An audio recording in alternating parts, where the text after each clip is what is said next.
दोस्तों यूपीएससी यानी union public service commission एक केंद्रीय संस्था है जो सिविल सर्विस का एग्जाम कंडक्ट कराती है और इस एग्जाम को क्लियर करने के बाद ही देश को होनहार आईएएस, आईपीएस आदि ऑफिसर्स मिल पाते हैं। तो सिविल सर्विस एग्जाम क्लियर करने के बाद कैंडिडेट को उनकी रैंक के अनुसार अलग अलग पद आवंटित किए जाते हैं जिन पर अलग अलग कार्य करने होते हैं और अलग अलग वेतन मिलता है। तो इस प्रकार यूपीएससी के अंतर्गत कुल 24 पद आते हैं जिन्हें 3 पार्ट में बांटा गया है। All India civil service, group A civil service या central service, group B civil service या state service. All India civil services के अंतर्गत 3 पद आते हैं, ग्रुप ए सिविल सर्विस के अंतर्गत 16 पद आते हैं और ग्रुप बी सिविल सर्विसेज के अंतर्गत 5 पद आते हैं। तो इस प्रकार ये टोटल 24 पद होते हैं। तो ऑल इंडिया सिविल सर्विस में 3 पद आते हैं, इंडियन एडमिनिस्ट्रेटिव सर्विस आईएएस जिसे हिंदी में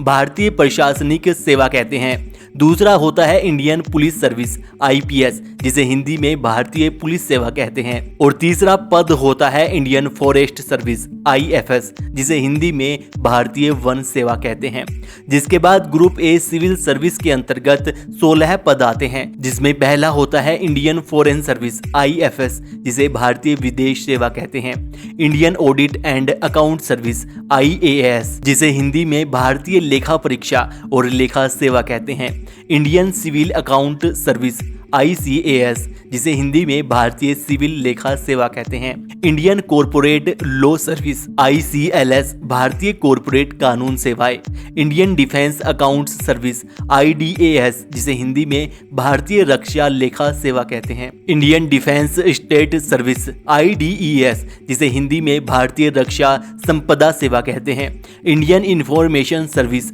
आईआईएस जिसे हिंदी में भारतीय सूचना सेवा कहते हैं, इंडियन ऑर्डिनेंस फैक्ट्री सर्विस आईओएफएस जिसे हिंदी में भारतीय आयुध निर्माणी सेवा कहते हैं, इंडियन कम्युनिकेशन फाइनेंस सर्विस आईसीएफएस जिसे हिंदी में भारतीय संचार वित्त सेवाएं कहते हैं, इंडियन पोस्टल सर्विस आईपीओएस जिसे हिंदी में भारतीय डाक सेवा कहते हैं, Indian railway account service IRAS जिसे हिंदी में भारतीय रेलवे लेखा सेवा कहते हैं, Indian railway personnel services IRPS जिसे हिंदी में भारतीय रेलवे कार्मिक सेवाएं कहते हैं, Indian railway traffic services IRTS जिसे हिंदी में भारतीय रेल यातायात सेवाएं कहते हैं, इंडियन रेवेन्यू सर्विसेज आईआरएस जिसे हिंदी में भारतीय राजस्व सेवाएं कहते हैं, इंडियन ट्रेड सर्विसेज आईटीएस,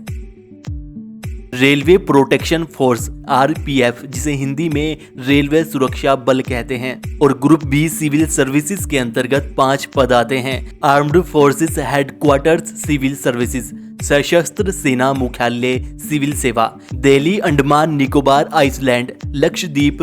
दामन Diu and Dadra Nagar Haveli civil services, Delhi Andaman and Nicobar island Lakshadweep Daman and Diu and Dadra Nagar Haveli police services, Pondicherry civil service और पौंडीचेरी पुलिस सर्विस। तो दोस्तों ये थे 24 पद जो कि यूनियन पब्लिक सर्विस कमीशन के अंतर्गत आते हैं। और दोस्तों यूपीएससी के लिए हमने इस वीडियो बना रखी है जिसका लिंक आपको नीचे डिस्क्रिप्शन में मिल जाएगा। यहाँ पर आपको यूपीएससी के एग्जाम के बारे में कंप्लीट नॉलेज मिल जाएगी। और दोस्तों इससे संबंधित अगर आपका कोई भी सवाल है तो आप हमें कॉमेंट कीजिएगा जिससे कि हम आपके लिए उस टॉपिक पर वीडियो बना सके। और यह वीडियो अगर आपके लिए हेल्पफुल है तो इस वीडियो को लाइक और शेयर कीजिएगा और इस चैनल पर नए आए हैं तो सब्सक्राइब करके बेल आइकन भी दबा लीजिएगा।